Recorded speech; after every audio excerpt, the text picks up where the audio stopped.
ये कहानी शुरू होती है एक सुनसान जंगल से, जहाँ एक डाकिया एक पुरानी लकड़ी के घर में चिट्ठी देने आता है। घर के अंदर से आवाजें तो आ रही होती है, मगर दरवाजा कोई नहीं खोलता। वो काफी देर तक खटखटाता है, लेकिन कोई जवाब नहीं मिलता। और जैसे ही वो जाने को मुड़ता है, तभी घर के अंदर से चीखने की आवाज आती है।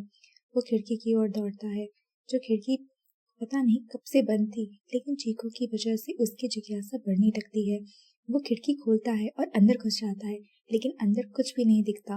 वो बाहर आकर टॉर्च लेने बैग की ओर बढ़ता है, तभी कोई उसका पैर अंदर से खींच लेता है। अब 30 साल बाद जंगल में एक समर कैंप हो रहा होता है, जिसमें कुछ यूथ अपने फोन्स की लत छुड़वाने के लिए आए रहते हैं। इनमें से एक है मीरा। बाकी जो टीम में है वो है जैक, वीरा, रोहन और चिंटू। साइड में गाइड लीसा भी है। जंगल के रास्ते चलते हुए चिंटू को पेशाब लगती है। वो साइड में जाकर निपटता है, लेकिन लौटते वक्त उसे एक जानवर की मरी हुई बॉडी दिखती है। डर के मारे वो सबको बुलाता है। लीजा बॉडी देखती है और कहती है कि किसी बड़े जानवर ने हमला किया है, मगर डरने की जरूरत नहीं है, क्योंकि वो जंगल के जानकार है। लेकिन थोड़ी दूर चलते ही मीरा को एक पेड़ पर पंच जैसा कुछ दिखता है, लेकिन वो सोचती है शायद उसके बचपन के ट्रॉमा की वजह से उसे कुछ वहम हो रहा है। कुछ देर बाद रात हो जाती है। सब लोग टेंट लगाते हैं। वीरा को आदत नहीं होती, तो रोहन उसकी मदद करता है। वीरा नहाने चली जाती है।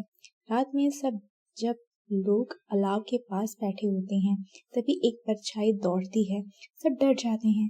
लीसा जाकर चेक करती है तो पता चलता है कि बस एक लोमड़ी है, लेकिन माहौल बिगड़ जाता है। सब सोने चले जाते हैं। रात में रोहन चुपके से निकलकर नदी के किनारे सिगरेट पीने जाता है। तभी वीरा भी वहां आ जाती है। दोनों बातें करने लगते हैं और मूड बन जाता है। दूसरी तरफ एक बूढ़ी औरत एक मरी हुई जानवर की बॉडी को घसीटकर बेसमेंट में ले जाती है, लेकिन खुद गिर जाती है। तभी एक पंजा आकर जानवर की बॉडी को खींच लेता है और चबाने की आवाजें आने लगती है।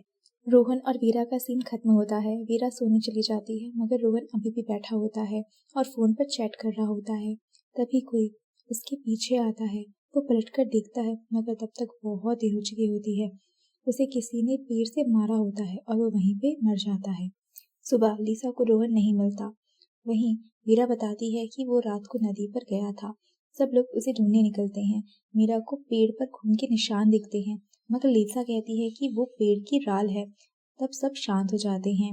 लीसा तय करती है कि वो मीरा और चिंटू को लेकर रोहन को ढूंढेगी और वीरा जैक के साथ कैंप में रहेगी। चिंटू डरता है कि ग्रुप अलग हुआ तो लोग मरते हैं, मगर लीसा उसकी बात नहीं मानती।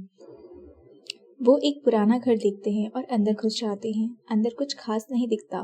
तभी नीचे के बेसमेंट से फोन की घंटी बजती है। लीसा और मीरा नीचे उतरते हैं तो देखते हैं रोहन की लाश पड़ी है। तभी कोई घर में घुस आता है। तीनों डर के मारे बेसमेंट में छुप जाते हैं, मगर वो प्राणी वहां भी पहुंच जाता है।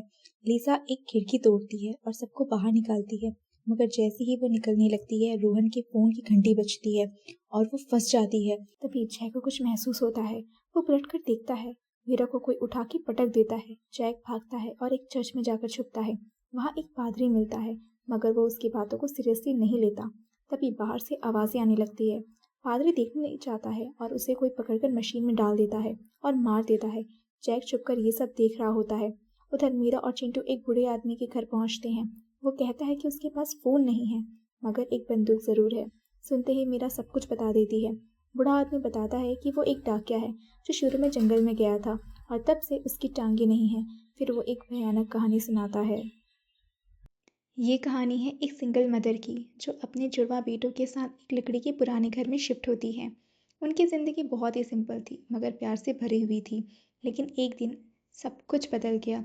जब बच्चे बाहर खेल रहे थे, तभी अचानक आसमान में ज़ोरदार धमाका हुआ और फिर आग का गोला ज़मीन पर आकर गिरा और एक बड़ा सा गड्ढा बना दिया। दोनों बच्चे बड़े ही कौतूहल में आकर वो चीज़ घर उठा लेके आए। देखने में वो जैसे कोई उल्का पिंड हो। उसके अंदर से अजीब सी चमक निकल रही थी। लेकिन रात को वो पत्थर अचानक पिघलने लगा। उसमें से काली चिपचिपी लिक्विड निकलकर दोनों बच्चों के शरीर में समा गई। वो लिक्विड असल में एक भयानक वायरस था, जिसने बच्चों को इन्फेक्ट कर दिया। सुबह जब माँ उठी तो बच्चे घर पर नहीं थे और ज़मीन पर खून के निशान फैले हुए थे, जो सीधे बेसमेंट की तरफ जा रहे थे। वो डरते डरते नीचे गई तो देखा दोनों बेटे अजीब से बन चुके हैं। उनके शरीर पर फोड़े, फुंसी और गांठें निकल आई थी और वो घर के पालतू कुत्ते को जिंदा खा रहे थे। ये देखकर माँ की हालत खराब हो गई। तब से उसने बच्चों को बेसमेंट में बंद कर दिया और रोज़ उन्हें खाना देती रही। लेकिन समय के साथ उसका मानसिक संतुलन भी बिगड़ने लगा और वो औरत जो शुरू में दिख रही थी, वही बूढ़ी माँ थी जो अब तक जिंदा थी, लेकिन उसके बच्चे उसे मारकर खा चुके थे। अब सीन में एंट्री होती है हमारी लीड लड़की मीरा की, जिससे ये सारा सच एक बूढ़े आदमी से पता चलता है। मीरा पूछती है कि यहाँ से बाहर कैसे निकला जाए, तो बूढ़ा कहता है कि यहीं से सबसे नज़दीक गांव भी है, जो यहाँ से 2 दिन की दूरी पर है, और अगर जिंदा रहना है तो फिर यहीं रहना पड़ेगा। उसके पास खाना भी है और हथियार भी, यहाँ सुरक्षित है। लेकिन मीरा अब हार मानने को तैयार नहीं थी। उसे लगता है शायद ये दोनों राक्षस उतने ताकतवर नहीं जितने दिखते हैं। तो फिर वो फिर से लकड़ी के घर में जाने का फैसला ले करती है, ताकि अपने दोस्त का मोबाइल फ़ोन लेकर मदद बुला सके।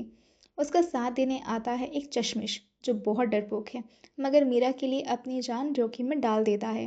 दोनों प्लान बनाते हैं। चश्मिश राक्षस को बाहर निकालती है, मीरा अंदर जाकर फ़ोन लेती है। मीरा चश्मिश को चाकू देती है और उसे एक किस भी करती है। ये चश्मिश की ज़िंदगी का पहला किस होता है और वो जोश में आकर दरवाजे पर चिल्लाता है। जैसे ही राक्षस बाहर आता है, मीरा अंदर जाती है, मगर तभी राक्षस वापस लौट आता है और मीरा को पकड़कर हवा में उड़ा देता है। तभी चश्मिश पीछे से अटैक करता है, लेकिन राक्षस को कुछ नहीं होता। उल्टा वो चश्मिश को चाकू मार देता है। अब हम देखते हैं कि मीरा की यादें, जहाँ पर उसका पूरा परिवार का एक रोड एक्सीडेंट में मारा गया था, वो दिखाई देता है और वो सिर्फ अकेली बची थी। अब वो होश में आती है तो देखती है खुद लोहे की जंजीर में बंधी हुई है और चश्मिश पास में पड़ा है, जिसकी हालत बहुत ख़राब है। मीरा किसी तरह फ़ोन निकालती है, मगर लॉक होता है। तो वो अपने मरे हुए दोस्त की उंगली लगा करती है, मगर जाने से पहले वापस पलटती और चश्मिश की लाश को देखकर एक बड़ा फैसला लेती है। वो चाकू उठाती है और चुपचाप नीचे उतरती है, जहाँ राक्षस सो रहा होता है। बिना सोचे समझे वो सीधा उसका पेट चीर देती है। फिर वो वहाँ से भाग जाती है। अब सीन आता है एक पुलिस ऑफिसर का, जो जंगल में किसी के साथ डेट पर था। वो वहाँ पर कार पर आराम कर रहा होता है। तभी मीरा दौड़ते हुए आती है। वो उसे सब कुछ बताती है और पुलिस वाला उसे लेकर जाने लगता है, मगर कुछ दूर जाकर उनकी गाड़ी किसी चीज़ से टकरा जाती है। पुलिस वाला नीचे उतरता है, मगर मीरा उसे रोकती है, लेकिन वो नहीं मानता। जैसे ही वो पीछे मुड़ता है, राक्षस अचानक खड़ा हो जाता है और उसे मार देता है। अब मीरा खुद गाड़ी चलाने लगती है, मगर गाड़ी स्टार्ट नहीं हो रही होती है। राक्षस कार के ऊपर चढ़ जाता है और शीशा तोड़ने लगता है। तभी मीरा गाड़ी स्टार्ट कर देती है और एक झटके में राक्षस को गिरा देती है, मगर वो रुकती नहीं है। गाड़ी को रिवर्स में डालती है और राक्षस को कुचल देती है। तब जाकर चैन से वहाँ से निकलती है। आखिर में मीरा बच तो जाती है, मगर रात होते ही चांदनी के साथ राक्षस फिर से जाग जाता है और तभी 2 शराबी लड़खड़ाते हुए जंगल में एंट्री मारते हैं।